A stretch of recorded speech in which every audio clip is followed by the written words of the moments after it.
우리나라 사람들은 유독 초상을 당했을 때 아이고 아이고 하는 곡소리를 내요. 해가지고 고성이 상당히 어린 시절에 우리나라 사람들은 왜 이 상을 당하면은 상대나 상주가 아이고 아이고 곡을 할까 굉장히 궁금해서 여러 군데 서적을 구입하고 자료를 찾아보니까는 상중 의제 규범인가 하는 그 간단한 소책자를 구입을 했어요. 해서 보니까는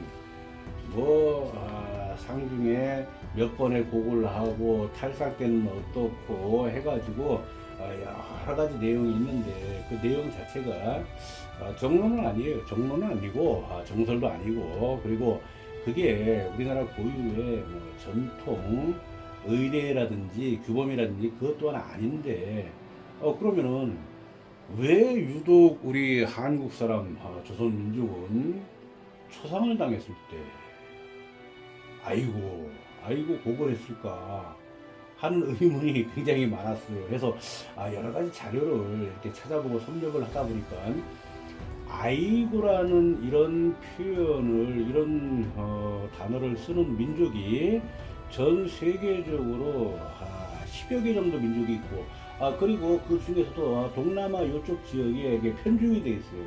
하면은 아이고라는 이 사전적인 의미는 무엇인가? 감탄사예요. 어떤 부분에 대해서 탄식이라든지 탐복을 할 때 내는 그 소리, 그 자체가 우리는 아이고라고 이렇게 표현을 하는데, 그런데 그네 나라에서 사용하는 아이고의 그 문맥 뜻과 우리가 곡성으로 사용하는 아이고의 그 의미는요 굉장한 차이가 있어요. 우리는 아이고가 대단히 애처롭고 가슴 아프고 애절한 발성이지만은 그네들은 단순히 그냥 아이고예요. 중국 같은 경우만 보더라도 감탄사로 우리의 아이고와 비슷한 아이야 그런 표현을 많이 써요. 요즘은 많이 안 쓰는 것 같은데 예전에 중국의 드라마라든지 아니면은 그런 표현을 보면은 어떤 황당한 일이라든지 어떤 면에서 의도라든지 생각과 굉장히 다른 현상이 있을 때 아이야 이런 표현을 써요. 그러면은 그 아이야와 우리가 사용하는 아이고의 그 문맥 뜻이 굉장히 다르다. 저는 그렇게 평가를 하고 있어요. 거성이 상당히 오래전에 젊은 시절에 중국의 어느 지인 집에 초상이 있어갖고 이렇게 방문을 한 적이 있었는데 그때 망인이 절명을 안 했어. 돌아가시기 전이야. 그런데 거성이 거기에 이렇게 방문을 해가지고 목도한 현실 중에 대단히 경이롭다, 이채롭다 하는 내용이 그 망인이 절명을 하기 전인데도 수의를 높여놓고 있어요. 수의를 그 죽을 때 돌아가셔가지고 입는 옷을 미리 입혀놨어. 그리고 그 바로 옆에는 관을 가지런히 눕혀놨어요. 그 이제 얘기를 듣다 보니까는 중국에는 이제는 내 명이 다한 듯 하면은 한쪽 귀퉁이에 관을 모셔가지고 이렇게 세워놓는 게 전통이다. 우리들 뭐 장례문화도 그렇잖아요. 이제 고인이 될 듯 하면은 이제 명이 다할 듯 하면은 장롱 속에 수의 정도는 이렇게 장만을 해 놓는데 그때 당시에 그 마을에 거성이 방문한 입장에서 보면은 수의는 이미 절명하기 전인데도 입혀놓고 그리고 그 옆에 관을 가지런히 나란히 눕혀서 모셔놨어. 그리고 그의 자손들이 상주들이 이제는 숨이 끊어졌다 싶으면은 그분을 그 관에 바로 입관을 해요. 그런데 푸 하고 숨을 내쉬고 다시 명이 붙어있다, 숨이 아직 안 끊어졌다 하면은 또 그분을 다시 꺼내가고 모셔놓는 거야. 이런 부분을 제가 3번 반복하는 것을 목격을 했어요. 그래서 중국과 한국의 장례 문화는 참 천지 차이구나. 그런데 그렇게 해가지고 절명을 해서 입관을 해가지고 그 주변에 도일에 있던 상주들이 곡을 안 해요.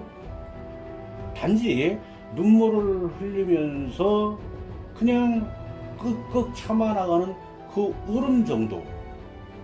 그 정도가 이네들 그 애도를 표현하는 그러한 표현 방식이구나 이렇게 생각했는데, 우리는 일단 상가집에 들어서면서부터 아이고 곡을 해요. 중국에서 문화가 이렇게 도래된 부분이 상당히 많은데 좀 생소하구나. 그리고 여타 다른 나라도 마찬가지예요. 거성이 이렇게 섭렵은 바에 의하면은 우리나라 같이 아이고 하면서 곡을 하는 나라가 거의 없어요. 단지 눈물로서 꺼이꺼이 울음을 삼키는 그런 정도의 애도지.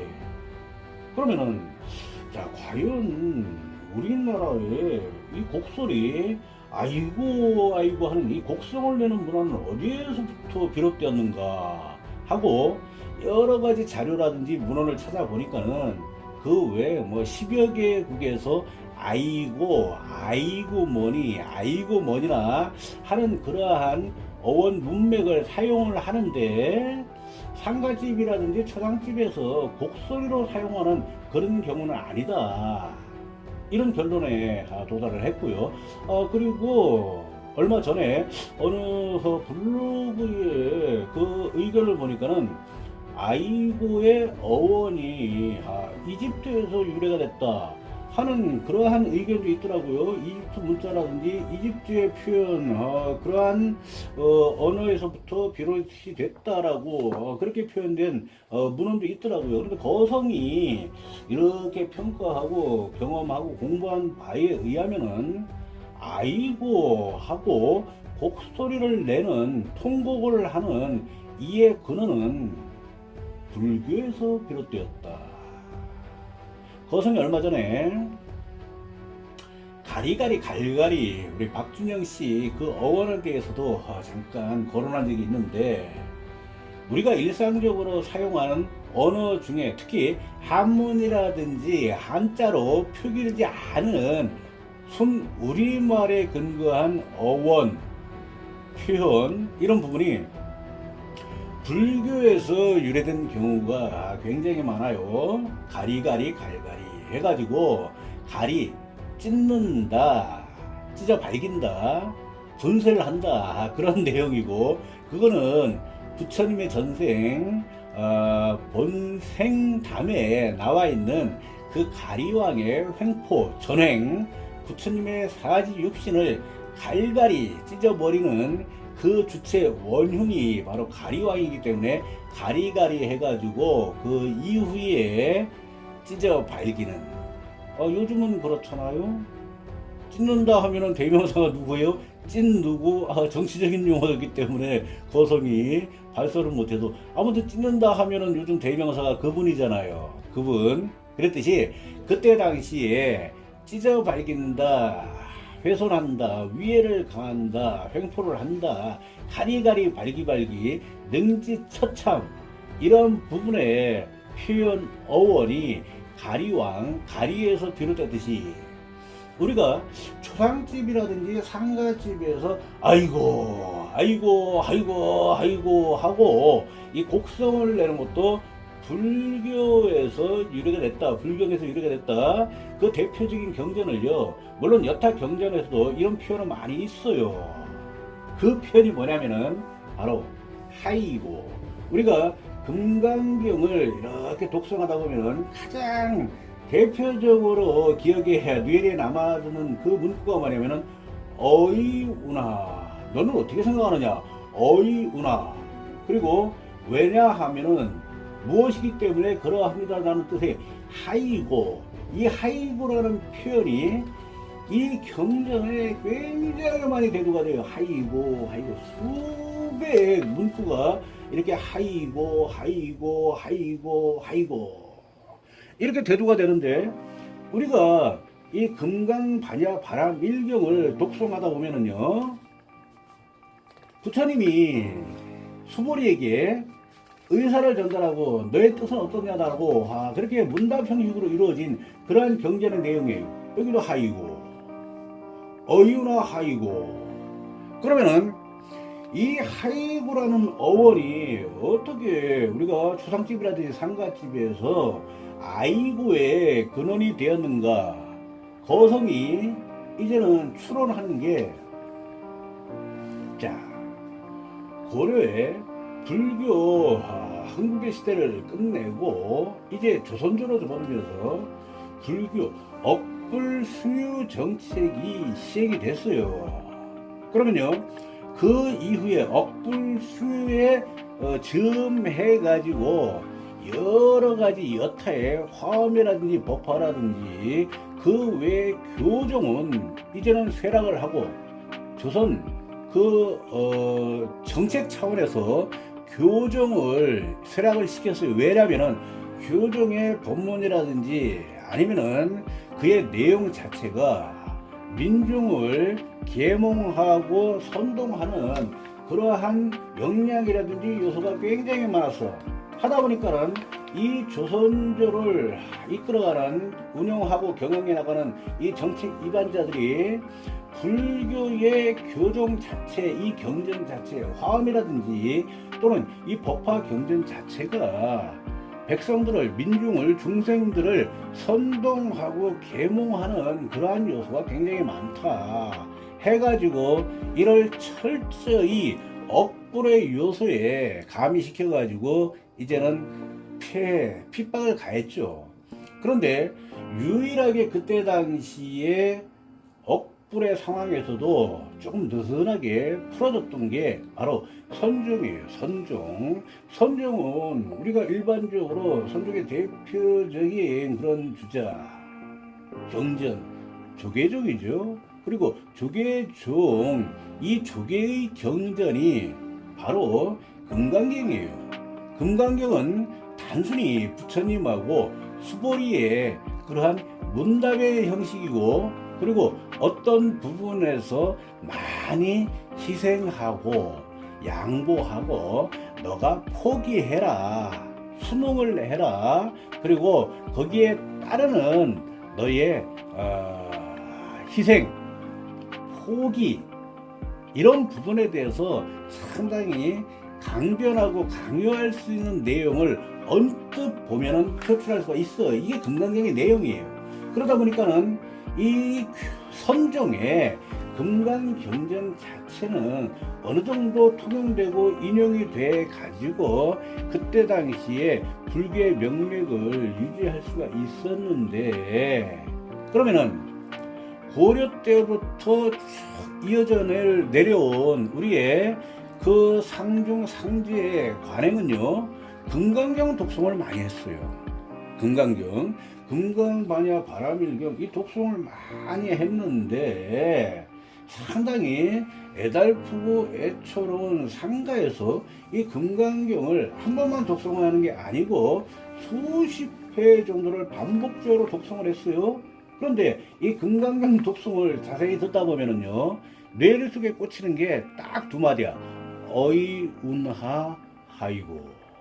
그런데 어이운하라는 그 내용은요, 그 문맥이라든지 단어 자체가 상당히 잊혀지기가 쉬워. 그러나 하이고 하는 내용은 상당히 뇌리에 깊숙이 뿌리 박힐 수 있는 그러한 중독성이 있더라. 하이고 해가지고 우리가 불교식으로 장례를 치르는 그런 곳에 참석을 해 보면은요, 지금도 금강경 독송을 많이 합니다. 천도제라든지 금강경 독송을 하다 보면은 이제는 내 귀에 인이 박혀가지고 징 하고 울리는 그 중독성의 내용이 하이고야.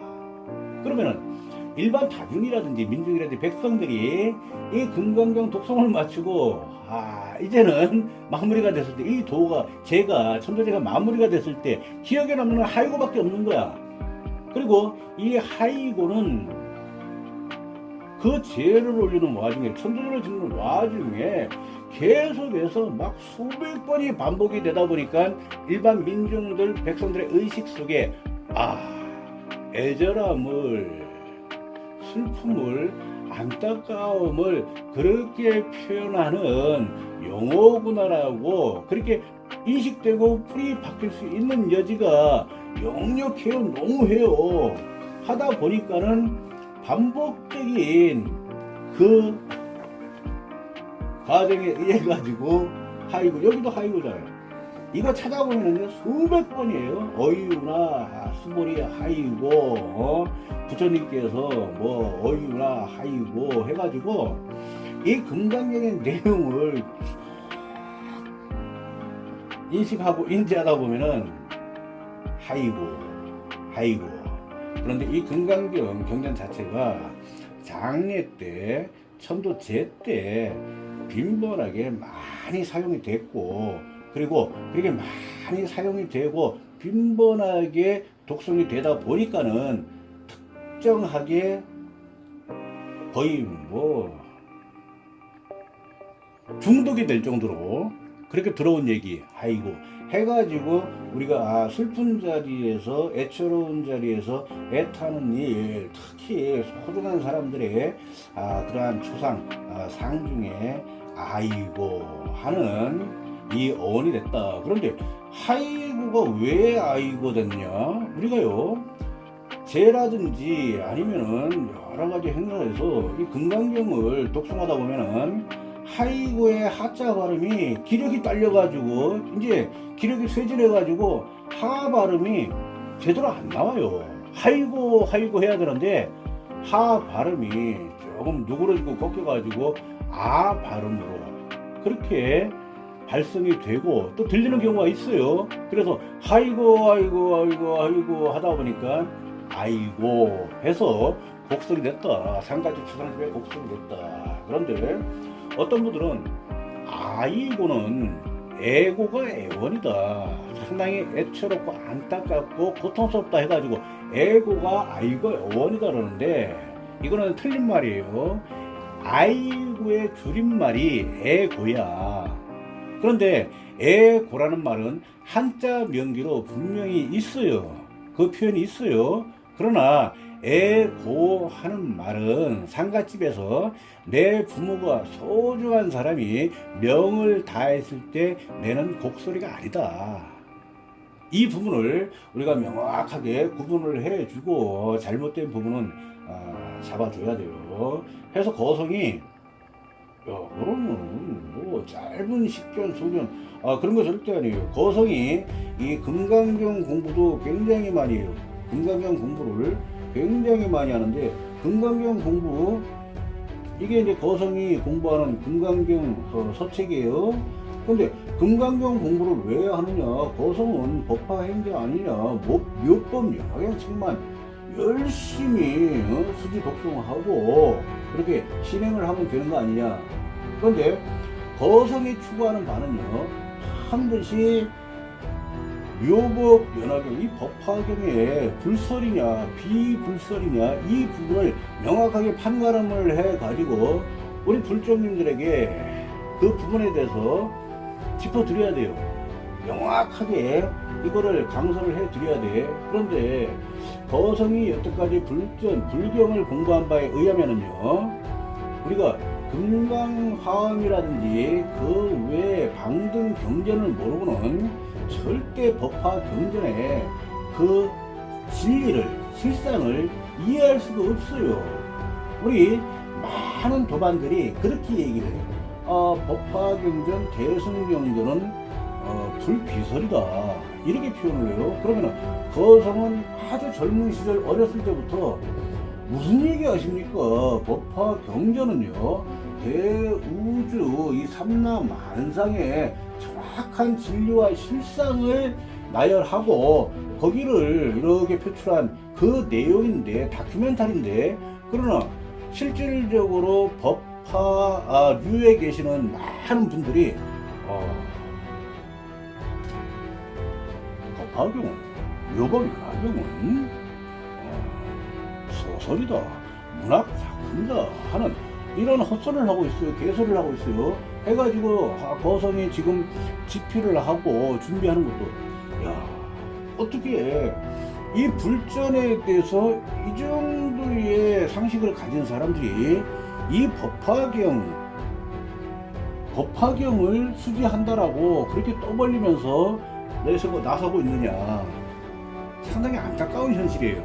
해서 저는요, 내가 이 법화경이라는 이 경전이 부처님의 설법이 정확히 불설이다, 이거는 다큐멘터리다, 그리고 제법 실상이다, 이 제법 실상을 여실히 강조하면서 너희들이 살아가는 이 삼라만상이 이렇게 생겼고, 그리고 너희들의 그러한 활동이 어떻게 영위되어 나가는지 내가 분명히 밝혔는데 불어실불어.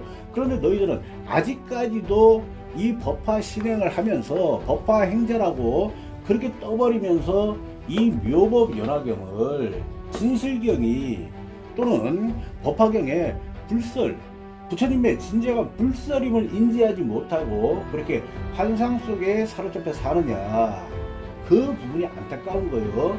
자, 우리가 이전경이라고 얘기해요. 이전경이라고 치부해 버리면요, 묘법 연화경의 법화 경전이 문학 작품으로 보여. 그 기근이, 그의 수준이 거기밖에 다다를 수 없기 때문에. 그러나 우리가 8만 법정을, 8만 대장경을 우리가 통달을 하고 그 외에 세부적으로 우리의 가장 근간이 될 수 있는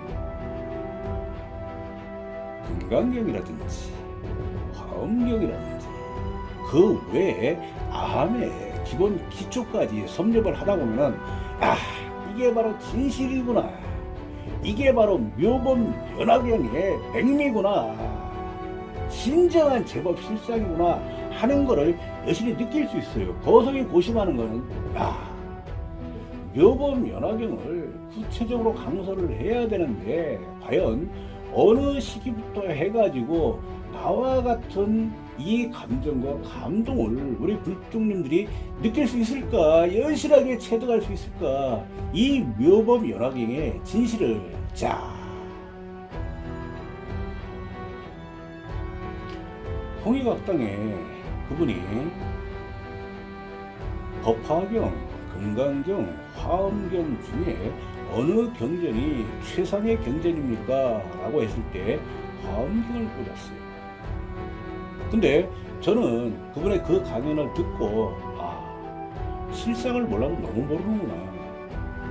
최상경은 우리가 8만 법장이라고 그렇게 표현하는 이 경전 중에 최상승경은 오로지 법화경, 묘법 연화경이에요.